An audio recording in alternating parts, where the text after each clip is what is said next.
The unexpected summons. Marcus Thorne pressed his gloved hand against the smooth obsidian surface of the ancient structure they had discovered buried beneath the lunar regolith.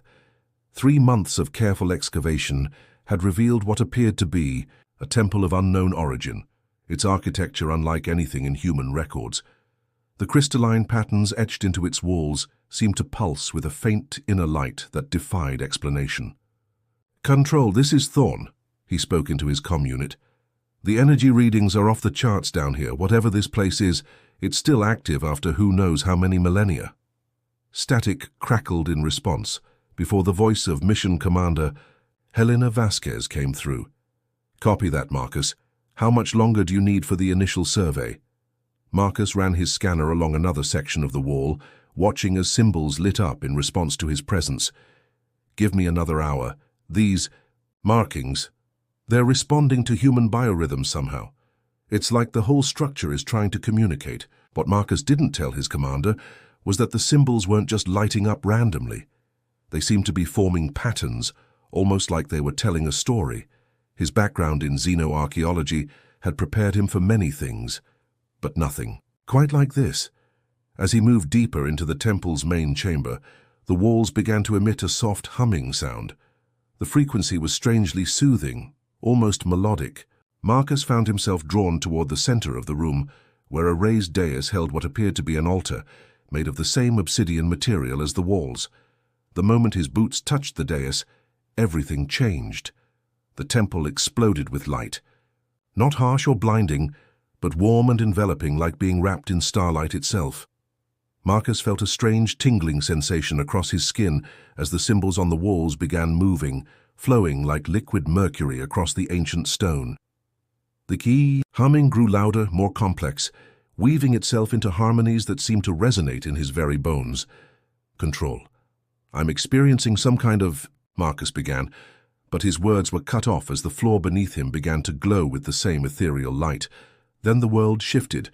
One moment he was standing in the cramped confines of a lunar excavation site, and the next he found himself in a vast chamber that seemed to stretch impossibly high above him. The walls were no longer simple obsidian, but appeared to be carved from pure crystal that refracted light in ways that created dancing rainbows across every surface. Marcus spun around, trying to process what had just happened. His environmental suit was gone, replaced by simple clothes that felt like silk against his skin.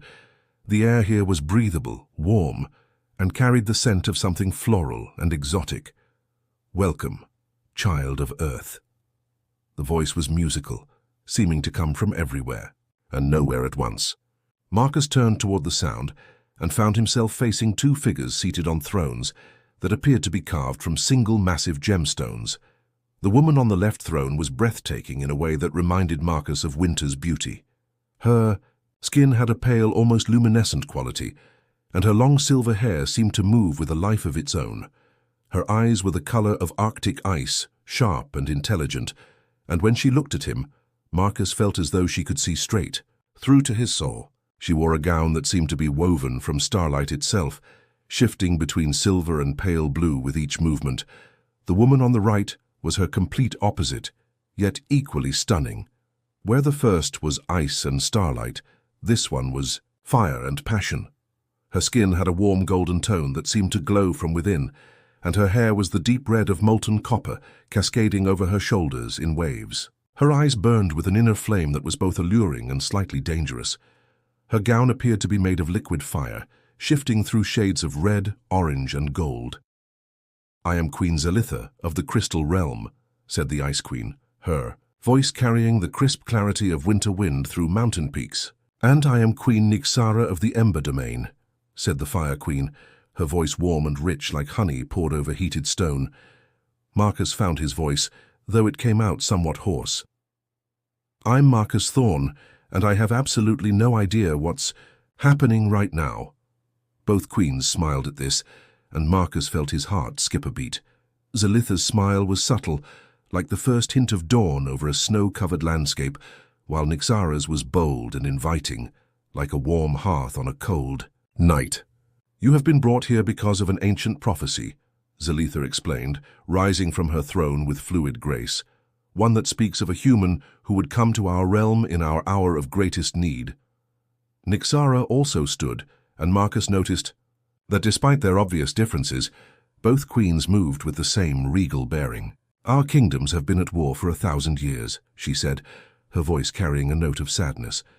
"Ice and fire, logic and passion, order and chaos. We have brought nothing but destruction to our people. The prophecy speaks of one who could bridge our differences," Zelitha continued, stepping closer to Marcus. "One whose presence could bring balance to our realms." Marcus felt the temperature around him shift as both queens approached. From Zelitha came a cool, refreshing sensation, while Nyxara radiated warmth that seemed to sink into his bones. Somehow, instead of being uncomfortable, the contrasting sensations felt perfectly balanced. "But prophecies are often cryptic," Nyxara said, now close enough that Marcus could see flecks of gold in her amber eyes. "They speak of bonding, of union, of a joining that would create something greater than the sum of its parts." "What they're trying to say," Marcus said slowly, "is that you both think I'm supposed to choose one of you." The queens exchanged a look that seemed to carry the weight of centuries of rivalry. "Not choose," Zelitha said softly. "Join." Marcus felt the ground shift beneath his feet again, though this time it wasn't the temple's magic. It was the realization that his life had just taken a turn into territory that no amount of archaeological training could have prepared him for. The prophecy that had brought him here might hold the key to ending a war between two powerful realms. But first, he would need to understand exactly what these two incredible women expected from him, and more importantly, what he was willing to give. The twin goddesses' revelation. The crystalline throne room seemed to respond to the queen's emotions, Marcus noticed. When Zelitha spoke, frost patterns appeared along the walls, delicate and beautiful. When Nyxara's voice rose with passion, the crystal surfaces glowed with warm, amber light. He stood between them, feeling like he was caught in the eye of a storm made of ice and fire. "You must understand our history, Marcus Thorne," Zelitha said, gesturing gracefully toward the walls around them. As she moved, the crystal surfaces began to shift and flow, creating images like a living tapestry. "Our realms were once one, ruled by the eternal empress, who commanded both frost and flame." The images showed a magnificent city, where ice sculptures stood alongside gardens of fire flowers, where beings of crystal and ember worked together in perfect harmony. Marcus watched in fascination as the story unfolded before his eyes. "But power corrupts even the purest hearts," Nyxara continued, her voice carrying the weight of ancient sorrow. "The Empress sought to extend her rule beyond our world, to conquer other realms. Her ambition tore apart the very fabric of our existence." My images shifted, showing the great city splitting apart. Crystal towers crumbled while flame gardens withered. Marcus could almost feel the pain of a world being torn in two. "We are her daughters," Zelitha revealed, her ice-blue eyes meeting Marcus's gaze. "Born from her power, but inheriting her curse. When she fell, her essence split between us. I received her wisdom and control, her ability to see patterns and possibilities. And I received her passion and strength," Nyxara added, moving to stand on Marcus's other side. "Her fire, her determination, her hunger for life and experience." Marcus felt the temperature shift again as both queens drew closer. The contrast was intoxicating. Zelitha's presence was like standing in a mountain meadow on a clear winter morning, while Nyxara's was like basking in the warmth of a perfect sunset. "For 1,000 years, we have ruled separate kingdoms," Zelitha continued. "The crystal realm, where logic and order reign supreme, where every action is calculated for maximum benefit. And the ember domain," Nyxara said with a smile that made Marcus's pulse quicken, "where passion guides us, where we live each moment to its fullest, where love and desire are sacred forces." The queens began to circle him slowly, and Marcus found himself turning to keep both of them in view. He noticed that, despite their rivalry, they moved in perfect synchronization, as if they were two parts of a whole. "But separation has brought only conflict," Zelitha said sadly. "My people have become cold, distant. They calculate every emotion, plan every relationship. They have forgotten how to feel. And mine have become chaotic, Nixara admitted. They burn bright but brief, consuming everything in their path. They have forgotten how to think beyond the moment. Marcus began to understand. You need each other. Fire without ice burns everything, ice without fire freezes everything, but together we could restore balance, both queens said in unison, their voices harmonizing in a way that sent shivers down Marcus's spine. Zelitha stepped closer, her cool fingers brushing against his hand. The prophecy speaks of a human who would come to us in our darkest hour, one whose presence would awaken something that has been dormant for too long. Nixara moved to his other side, her warm palm pressing against his chest right over his heart. It speaks of bonding, not just between ruler and subject, but between hearts and souls, a joining that would create new possibilities. Marcus felt something stirring within him, a warmth that had nothing to do with Nixara's fire magic, and a clarity that went beyond Zelitha's ice wisdom. What exactly does this bonding involve? The queens exchanged another look, and Marcus caught something in their expressions that made his breath catch. There was longing there, desire, but also uncertainty. In our culture, Zelitha began carefully, bonding is the deepest form of connection. It links not just bodies, but minds and spirits.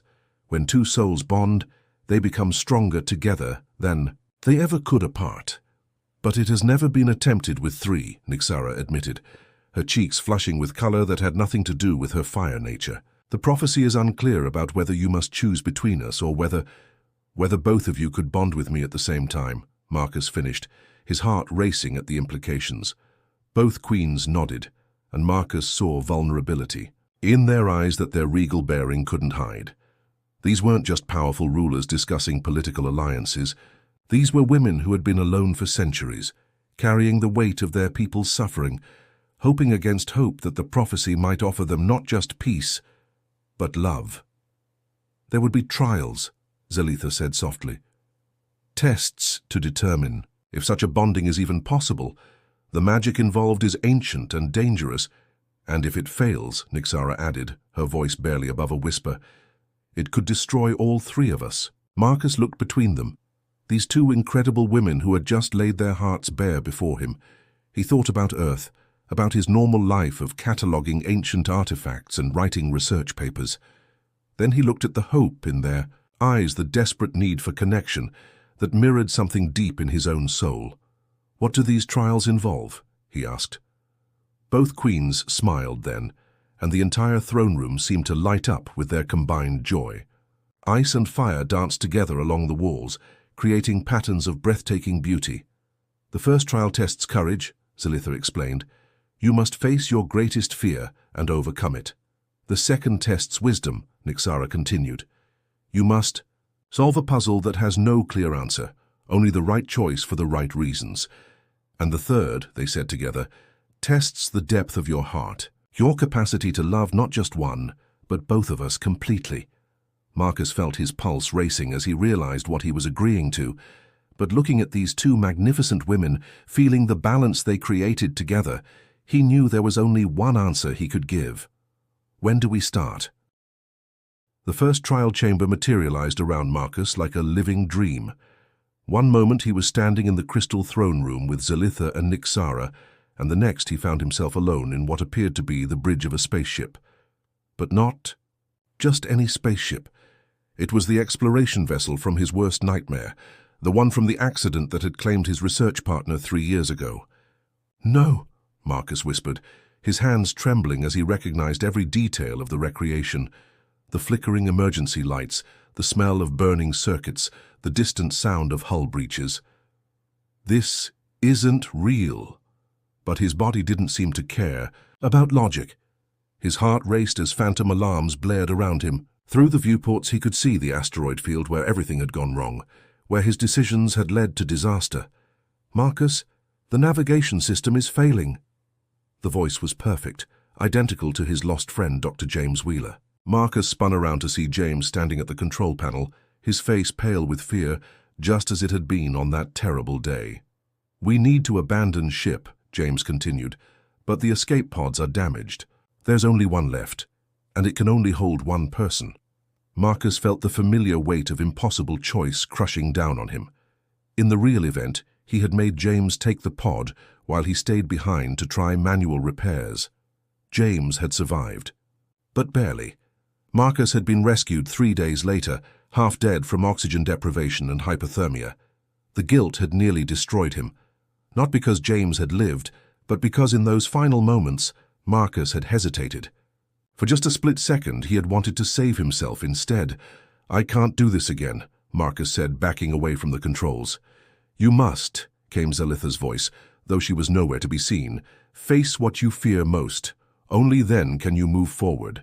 "But this time," Nixara's warm voice added, "you have the wisdom to choose differently." Marcus closed his eyes, feeling the weight of both Queen's presence, even though they weren't physically there. He thought about what they had told him about balance, about wisdom and passion working together. When he opened his eyes, he saw the situation with new clarity. "There's a third option," he said aloud, moving to the damaged systems panel. "Instead of choosing who lives and who dies, I choose to save us both." His hands moved with purpose, not trying to repair the impossible, but instead rerouting power to the emergency beacon. In the original disaster, he had been so focused on fixing everything that he had missed the simple solution. Sometimes survival wasn't about heroic sacrifices, but about creative thinking. The phantom ship dissolved around him, and Marcus found himself back in the crystal realm, but now in a different chamber. This one was filled with floating geometric shapes that glowed with soft light. Zelitha and Nixara stood on opposite sides of the room, both watching him with expressions of pride and concern. "The first trial is complete," Zelitha announced. "You faced your fear and found wisdom in it. Now for the second trial," Nixara said, gesturing to the floating shapes around them. "The puzzle of infinite choices." Marcus examined the shapes more closely. Each one was beautiful and complex, covered in symbols that seemed to shift and change as he watched. "What am I supposed to do?" "Choose," both queens said together. "Choose what?" "That," Zelitha said with a small smile, "is the puzzle." Marcus walked among the floating shapes, trying to understand their purpose. Some were warm to the touch, others cool. Some hummed with energy, others were silent. As he observed them, he began to notice that they seemed to be responding to his presence, moving closer when he showed interest, retreating when he turned away. Then he realized what he was looking at. These weren't just random shapes. They were representations of choices, of paths his life could take. Each one showed him a different future. In one, he saw himself returning to Earth, continuing his old life as if none of this had happened. In another, he saw himself ruling alongside Zelitha in the crystal realm, bringing order and logic to the universe. A third showed him with Nixara in the Ember domain, living a life of passion and fire. But as he looked closer, he saw the flaws in each single path. The Earth future showed him alone, forever wondering what might have been. The crystal future showed him cold and distant, wisdom without warmth. The Ember future showed him burning bright, but consuming everything around him. "I understand now," Marcus said, stopping in the center of the room. "This isn't about choosing the right answer. It's about recognizing that some choices are false ones." He reached out with both hands, grasping the crystal representing Zelitha's realm with one hand, and the ember representing Nixara's domain with the other. The moment he touched both, they began to merge, creating something new and beautiful, a shape that pulsed with both cool crystal light and warm fire. "The puzzle isn't which path to choose," he continued. "It's recognizing that the best path might be one that doesn't exist yet, one we create together." The chamber filled with light as the merged shape expanded, encompassing all the other floating forms and transforming them into something greater. When the light faded, Marcus found himself in the third and final trial chamber. This one was simpler than the others. It appeared to be a garden, with paths of crystal and flame winding between, trees that bore both ice flowers and fire fruit. At the center was a pool of water that reflected not the sky above, but the hearts of those who looked into it. Zelitha and Nixara stood on either side of the pool, but now they looked different. Gone were their regal robes and crowns. Instead, they wore simple gowns that seemed to be made of their own essence, Zelitha's of crystalline starlight, Nixara's of golden flame. They looked younger somehow, more vulnerable, like the women they might have been if they hadn't been burdened with the weight of kingdoms and ancient prophecies. "This is the final trial," Zelitha said softly, her voice carrying a tremor of uncertainty. "The test of the heart. We must know," Nixara added, her usual confidence replaced by something raw and honest. "If what you feel for us is real, if you can truly love us both, not as queens or symbols, but as we truly are." Marcus approached the pool slowly, seeing his own reflection multiplied endlessly in its depths. But as he drew closer, other images began to appear. He saw Zelitha as she truly was, brilliant and lonely, carrying the weight of her peoples, suffering while hiding her own need for connection. He saw her late at night in her crystal palace, surrounded by advisors and subjects, but utterly alone. He saw Nixara's true self as well, fierce and passionate, yes, but also afraid. Afraid that her fire would consume anyone who got too close. Afraid that her intensity would drive away the love she craved. He saw her standing on the ramparts of her ember fortress, watching the horizon for someone who would never be burned by her flame. And he saw himself, truly saw himself, perhaps for the first time. Not the careful archaeologist who planned every move, not the hero who had saved his friend, not the diplomat trying to navigate alien politics. He saw a man who had been searching his whole life for something he couldn't name, something that felt like home. "I do love you both," Marcus said, his voice steady despite the emotion threatening to overwhelm him. "Not because of prophecies, or trials, or the fate of kingdoms. I love Zelitha's brilliant mind, the way she finds beauty in precision and meaning in patterns. I love how she pretends to be cold when really she feels everything so deeply it scares her." Zelitha's breath caught, and Marcus saw tears forming in her ice-blue eyes. "And I love Nixara's wild heart," he continued. "The way she burns with life and passion, how she refuses to let fear stop her from reaching for what she wants. I love how she pretends to be fearless, when really she's just brave enough to be afraid and do it anyway." Nixara's golden cheeks flushed, and her hand moved to cover her heart. "But most of all," Marcus said, stepping into the pool, feeling its warm, cool water swirl around his feet, "I love how you complete each other. How you make each other better.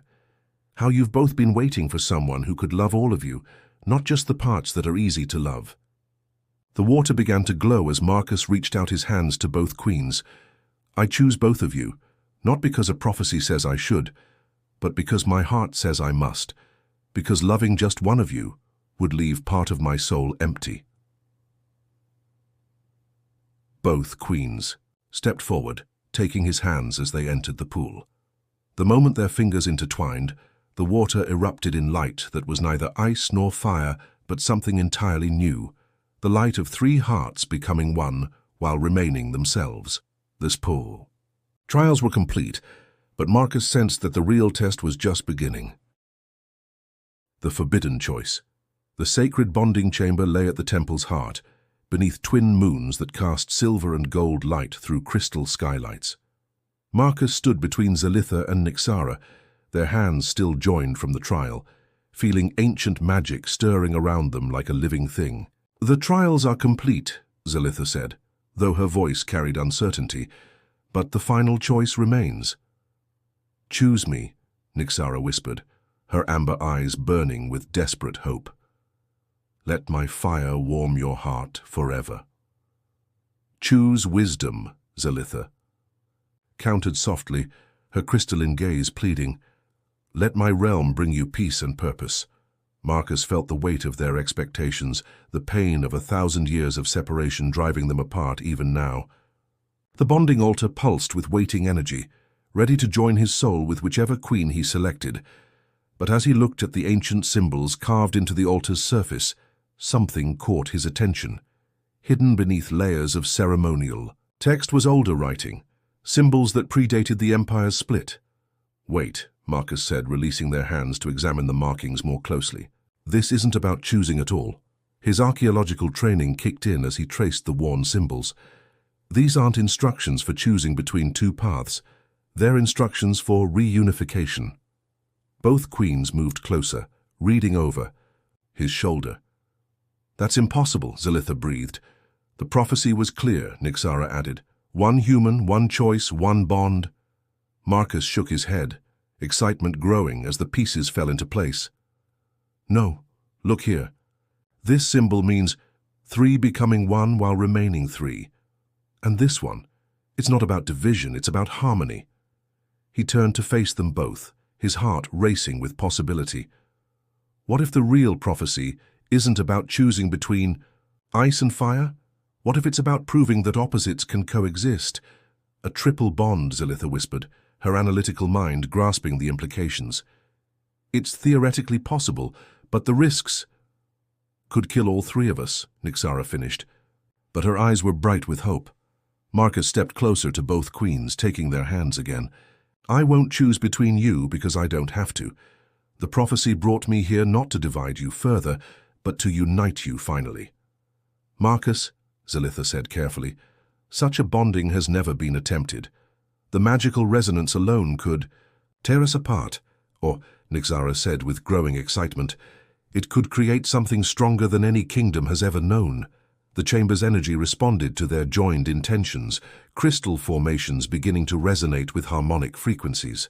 Ice and fire danced together along the walls without cancelling each other out. If we do this, Marcus said seriously, there's no going back. We'll be bonded for eternity, all 3 of us together. Forever sounds perfect, Nyxara said with a smile that lit up the entire chamber. The logic is sound, Zelitha agreed, though her voice trembled with emotion. 3 hearts, 3 minds, 3 souls creating perfect balance. As the twin moons reached their zenith, the bonding altar erupted with light that was neither ice nor fire, but something entirely new. The ancient magic recognized their choice, accepted their unity, and began weaving their souls together in patterns that had waited a millennium to be completed. Marcus felt their consciousness merging with his own, Zelitha's brilliant clarity and Nyxara's burning passion becoming part of him, while his human determination and adaptability flowed into them. The sensation was overwhelming and perfect, like 3 notes harmonizing into a chord that resonated through dimensions. When the light faded, they stood transformed, still themselves, but more than they had been alone. The bond hummed between them like living music, connecting their hearts across any distance. It's done, Zelitha said wonderingly, her ice-blue eyes now flecked with gold. We're complete, Nyxara added, her amber gaze touched with silver. Marcus felt the power flowing through all 3 of them, the perfect balance they had achieved together. Now we can heal both kingdoms. The forbidden choice had become the only choice that mattered. 3 hearts beating as one, ready to reshape their worlds through love. Union of 3 worlds. The temple's highest spire overlooked 3 worlds hanging in space like jewels. Through the bond, Marcus could feel both kingdoms responding to their unified presence. In the crystal realm, cold hearts began to warm. In the Ember Domain, wildfires learned restraint. Look, Zelitha whispered, pointing to the viewing portals. Crystal beings and ember folk were meeting at the borders between realms for the first time in centuries. Where ice touched fire, neither melted nor froze. Instead, they created something beautiful and new. The bond is spreading, Nyxara said with wonder. Our people can feel the harmony we've achieved. Marcus pulled both queens closer, marveling at how perfectly they fit together. This is just the beginning. Your mother's empire can be rebuilt, but better this time. Built on love instead of conquest, Zelitha agreed, her analytical mind already seeing the possibilities. Built on passion tempered by wisdom, Nyxara added, her fire burning steady and warm. Through their connection, Marcus felt both realms stabilizing. The Crystal Kingdom was learning to feel again, while the Ember Domain discovered the beauty of thoughtful planning. Balance was being restored to the universe itself. What about Earth? Marcus asked suddenly. My people will wonder, what happened to me? Both queens smiled, and through the bond he felt their shared thought. Earth isn't losing you, Zelitha said. It's gaining 2 new allies. Plus, Nyxara added with a mischievous grin, someone needs to teach humans about real romance. You've barely scratched the surface, Marcus laughed, feeling more complete than he ever had in his old life. So what happens now? Now both queens said together, their voices harmonizing perfectly. We rule together. Three hearts, three minds, three worlds united as one. As the triple bond settled into permanent harmony, Marcus realized that sometimes the greatest archaeological discoveries weren't ancient artifacts but new ways of living. He had found something more precious than any relic. He had found love that multiplied instead of divided. The temple around them began to transform, crystal and flame merging into architecture that would serve as the seat of their new unified empire. Through the viewing portals, Marcus could see ships from both realms meeting in space, crews working together to build bridges between worlds. "I love you both," Marcus said simply, the words carrying the weight of absolute truth through their bond. "And we love you," they replied in unison. "And each other. Forever." The prophecy was fulfilled, but their story was just beginning. 3. Hearts beating as one, ready to write a new chapter in the history of the cosmos. Love had conquered not just kingdoms, but the very laws that said opposites couldn't coexist. In the temple that had started it all, Marcus Thorne held his two queens close and watched their three worlds dance together in perfect harmony. The human had indeed brought balance to the universe, but more importantly, he had found his home among the stars. The never-ending story of their love would inspire generations across countless worlds, proving that sometimes the most impossible dreams were simply waiting for someone brave enough to believe in them.